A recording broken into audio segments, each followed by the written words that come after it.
പ്രിയപ്പെട്ട വിദ്യാർത്ഥിനികളെ, വിവാഹിതയാകാൻ പോകുന്ന ഒരു വിദ്യാർത്ഥിനിക്ക് ഇടയ്ക്ക് വെച്ച് പഠനം നിർത്തിപ്പോകുമ്പോൾ ഇങ്ങനെ ഒരു യാത്രയയപ്പ് നൽകുന്നത് എന്റെ സർവീസ് ലൈഫിൽ ആദ്യത്തെ അനുഭവമാണ്.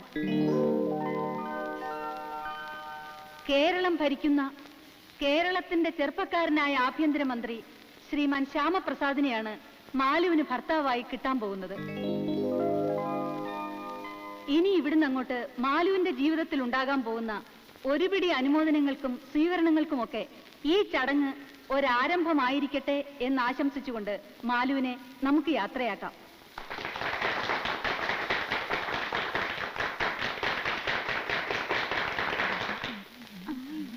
ആ മാലു, ഒരു മിനിറ്റ് ഒന്ന് വന്നേ.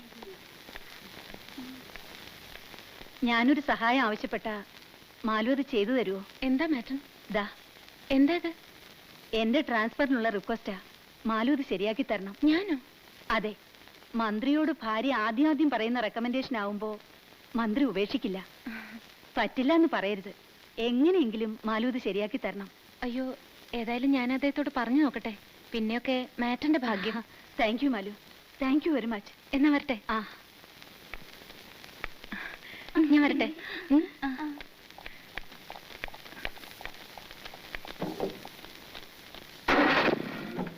ബൈ മാലു. മറക്കരുത്, കഴിയുമെങ്കിൽ ഫസ്റ്റ് നൈറ്റിൽ തന്നെ പറയണം. ഓക്കെ മാറ്റം, ഞാൻ നോക്കാന്ന് പറഞ്ഞില്ലേ. വരട്ടെ. ശരി ബീന, ബൈ.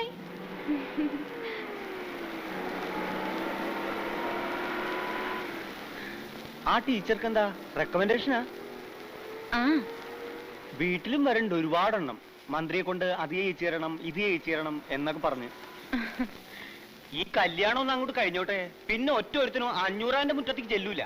വരണത് കംപ്ലീറ്റ് ആയിട്ട് ആനപ്പാറയിലെ മുറ്റത്തേക്കായിരിക്കും. നമ്മുടെ അച്ഛമ്മയെ കാണാനായിരിക്കും.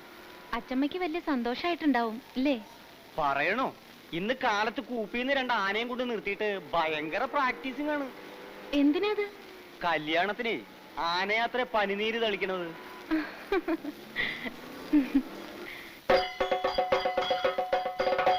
തളിയാനെ പനിനീര്, തളിയാനെ പനിനീര്, തളിയാനെ തളിയാനെ പനിനീര്, ഇവിടെ തളിയാനെ പനിനീര്, തളിയാനെ പനിനീര്. നിങ്ങൾക്ക് ആരന്റെ ആനപ്പാപ്പാനേക്കിത്? അതിങ്ങോട്ട് വന്ന് ഞാൻ കാണിച്ചു തരാം. തളിയാനെ പനിനീര്, ഇവിടെ തളിയാനെ പനിനീര്, പനിനീര് തളിയാനെ.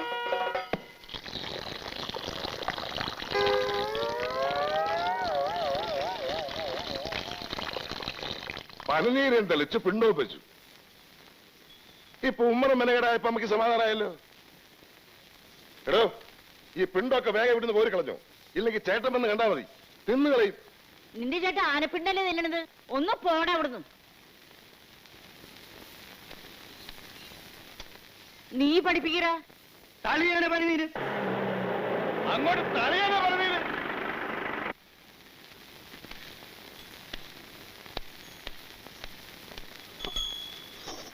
എന്താണ്ടാ നിന്ന് കണ്ണൂരിച്ചിരുന്നത്? തന്നോട് ആരോടോ പറഞ്ഞു ആനയെ ഇങ്ങോട്ട് കെട്ടിയെടുക്കാൻ? ഞാൻ അമ്മ ഒന്ന് ചുമ്മാ ഇരിക്കുന്നുണ്ടാ? അവിടെ ആന ഇല്ലാതെ കൂപ്പി പണി മുടങ്ങി. ആനകൾ ഇവിടെ കൊണ്ടു നിർത്തി കോപ്പറായി കാണിക്കുന്ന. കോപ്രായം കാണിക്കേ? എന്റെ പേര് കൊച്ചിന്റെ കല്യാണത്തിന് പനിനീര് തളിക്കുന്നത് കോപ്രായണ്ടാ? അതൊരു അന്തസ്സാണ്. എന്നാ ഒരു കാര്യം ചെയ്യ്, സാമ്പാർ വിളമ്പാനും കൂടി ആനയെ ഏൽപ്പിക്ക്. അതും ഒരു അന്തസ്സാ. ഇവിടെ തന്നോട് എടാ വീരഭദ്ര, നീ എന്റെ അച്ഛനാവാൻ നോക്കരുത്. ആനപ്പാറയിൽ ആന പനിനീര് തെളിക്കണോ സാമ്പാർ വിളമ്പണോന്ന് ഞാനാ തീരുമാനിക്കുന്നത്. പോടാകത്ത്. അമ്മേ ഒരു മാതിരി എടാ കേറി പോടാകത്ത്. തളിയാനെ പനിനീര്, തളിയാനെ പനിനീര്, ഇവിടെ തളിയാനെ പനിനീര്. ആ, ഏട്ടൻ ഇവിടെ ഉണ്ടായിട്ടാണ് അമ്മയെ കൊണ്ട് തോന്നിയാസമൊക്കെ ചെയ്യിക്കുന്നത്. 10,000 ആളുകൾ കൂടുന്ന ഒരു കല്യാണമാണ്. അതിന്റെ കൊത്ത നടുക്ക് 2 ആനയും. ഇതിപ്പോ എന്റെ അടുത്ത് പറഞ്ഞിട്ട് ഞാൻ അയ്യനാടാവേ. ആനയ്ക്ക് പോലും ഞാൻ പോയി പലതിരി കളിക്കണോ? വേണ്ട, ഇവിടെ ഇങ്ങനെ മസിലും പഠിപ്പിച്ചോണ്ട് നിന്നോ. ഇതേ ഒരു മതി മറ്റേടത്ത് വർത്താനം പറയല്ലോ. നിനക്ക് എന്തെങ്കിലും പറഞ്ഞാൽ അങ്ങോട്ട് പോയി പറയണ പോലെ തുടങ്ങി. കാലത്തെ തുടങ്ങി രണ്ടും ഒന്ന് നിർത്തിക്കൂടെ? എടാ വീര, നിനക്കിപ്പോ എന്താണ് വേണ്ടത്? കല്യാണ പന്തലിൽ ആന ഉണ്ടായിരിക്കരുത്, അത്രയല്ലേ ഉള്ളൂ. അതിലുള്ള പണി ഞാൻ ചെയ്തിട്ടുണ്ട്. എന്തു പണി? എടാ, ഓരോ കിലോ പഞ്ഞി വാങ്ങി 2 ആനയുടെയും ചെവിട്ടി കുത്തി കയറ്റിട്ടാ കൊണ്ടുവന്ന് വിട്ടിരിക്കുന്നത്. ഇനി വെടി പൊട്ടിയാലും ആനയ്ക്ക് കേൾക്കില്ല. പിന്നാണോ പനിനീര് തെളിയാനെ പനിനീര് തെളിയാനെ പറഞ്ഞു തൊണ്ടയിലെ വെള്ളം പറ്റുമ്പോ അമ്മ തന്നെ പറഞ്ഞു വിട്ടോളൂടാ. എങ്ങനെയുണ്ട് ഐഡിയ? കൊള്ളാം കൊള്ളാം കൊള്ളാം. ആനയുടെ ചവിട്ടില് മാത്രമല്ല നിന്റെ അമ്മയുടെ ചവിട്ടിലും വെക്കണ പഞ്ഞി. ഇതേ ഒരു കാര്യം ഞാൻ പറഞ്ഞേക്കാം, അമ്മയില്ലാത്ത ഒരു കൊച്ചന്റെ കല്യാണം ഇത്. പന്തലിലെ ആനയെന്നല്ല അമ്പാരിയും വെടിക്കെട്ടും ഒക്കെ ഉണ്ടാവും. നല്ല മനസ്സുള്ളവര് മാത്രം അവിടെ നിന്നാ മതി. മനസ്സിലായ?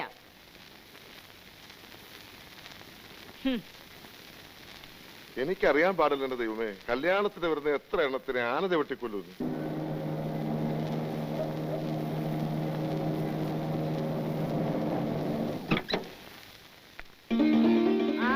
വന്നല്ലോ രാജകുമാരി, അച്ഛമ്മയുടെ പൊന്നുമോള് വന്നല്ലോ.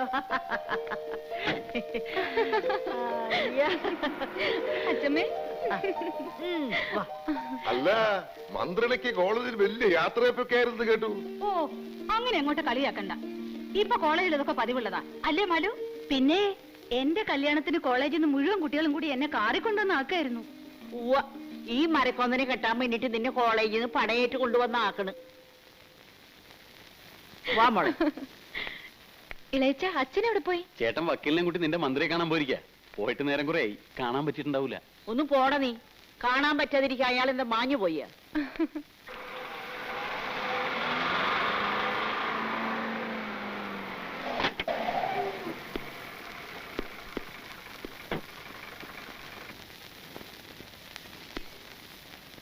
എന്താടോ വക്കീലേ? ആ, അവിടെ ആരെങ്കിലും ഉണ്ടെങ്കിൽ ഒന്നും കൂടെ വരാൻ പറ. എന്നെ കൊണ്ട് ഒറ്റയ്ക്ക് ആവില്ല, ഒന്ന് പിടിച്ചു തരാൻ പറ. ആരും ഇല്ലടാ അവിടെ വക്കീലൊന്നും സഹായിക്കാൻ. എന്താ? ഒന്ന് പിടിച്ചു കൊടുത്തേടാ, അവിടുന്ന് ഏതാണ്ടൊക്കെ കൊടുത്തു വിട്ടുണ്ട്. ആ,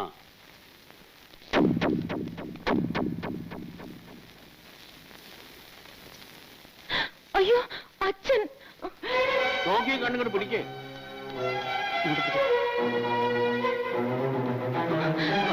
ഈശ്വര,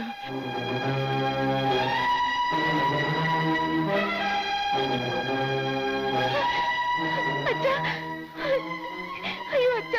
നിങ്ങളൊന്നും അങ്ങോട്ട് മാറി എത്തി കാറ്റ് കൊള്ളട്ടെ. വലിയേട്ടാ എന്താ പറ്റിയത്? വെള്ളം. ചേട്ടത്തി ഒരു ഗ്ലാസ് വെള്ളം എടുത്തോണ്ടേ. ചേട്ടാ എന്താ പറ്റിയേ? വിഷമം എന്താണെന്ന് പറയേ. എന്താണ് വക്കീലേ, എന്താ ഉണ്ടായത്? ഡോ, തന്റെ വായിൽ നാവില്ലേ? എന്താ പറ്റിയെന്ന് പറ.